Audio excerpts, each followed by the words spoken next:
Hi, I thought that I would show you my book haul because it's been quite a considerable one, and also in response to people who say, well, Twitter and blogs don't really sell books, because in my case they undeniably. The first two are two books by George Steiner, On Difficulty and Other Essays, which talks really about translation predominantly, so a topic of perennial interest to me. And the other book is my unwritten books. These were acquired as a direct result of reading quite a lot of quotes and thoughts about George Steiner on the blog of Anthony, and his lovely blog is Times Flow Stemmed, so do go and visit it if you haven't done so already. The second book that I bought, I've been meaning to buy it for a really, really long time, is Reading the World, Confessions of a Literary Explorer. Now, you might have heard of Anne Morgan. In 2012, she set out to read a book from every single country in the world, every state recognised by the United Nations, and she did so because it was that brief summer of joy and glory and inclusiveness and welcome that was linked to the Olympic Games taking place in London. She managed to do that within a year. I still don't know how she managed to do that. Roughly, it meant reading a book every day, pretty much, during that year. And she has, she blogged about it, so do find her. That's how I found her, by reading her blog. This book has some additional material. Of course, it's not just the blog posts. It talks about how she acquired some of the books, thoughts about translations, thoughts about different cultural styles and ways of reading books. So it's very interesting, and I'm really looking forward to reading it, especially since in the meantime I have met Anne Morgan and read some of her other work as well. So the other two books that I bought are following the David Bowie Book Club selection, George Orwell, Down and Out in Paris and London, which I had read before. I have read probably everything by Orwell over the course of time, but I thought it would be interesting to have this collection, Seeing Things as They Are, selected journalistic writings and essays, which I do not own. And there was a lot of love for George Orwell in the comments to my post on Down and Out in Paris and London, so I think this one will meet it with a lot of approval from you all.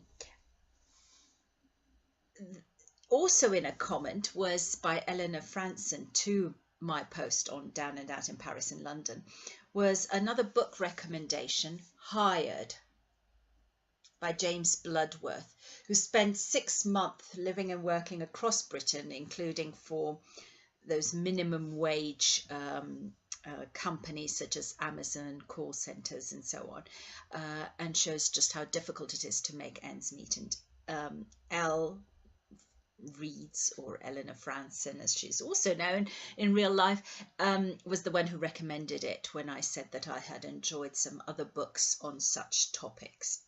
And it's probably the most recent one to kind of give voice to the inequities of the gig economy. So this one came through my letterbox this month. I actually subscribed to it rather than buy it. It's the Rialto, which is a poetry magazine, one of the first that I always send my submissions to. I've yet to be published in it, but you know, hey ho, let's all have high ambitions, right? Just like Sylvia Plath always used to send all of her stories to the New Yorker first. The final two that came through were not solicited by me. They just came from the publisher. One is from Australia, all the way from Australia, an independent publisher called Text Publishing. I've somehow ended up on their mailing list, but I'm delighted because they do some good stuff. And this is a debut thriller, they say, in the vein of Dexter and the Talented Mr. Ripley.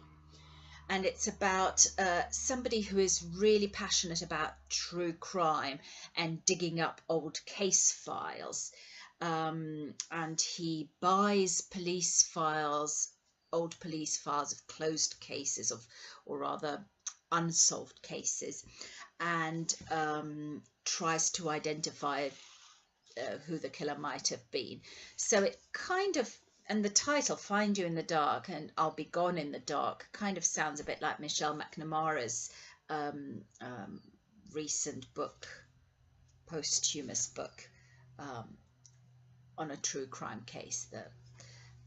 This one is, speaking of true crime, and I'm not a big fan of true crime, as you might know. Roberto Saviano is an investigative journalist, and he's done some excellent work on the Camorra and other crime families in the Naples and Sicily regions of Italy. And this one is,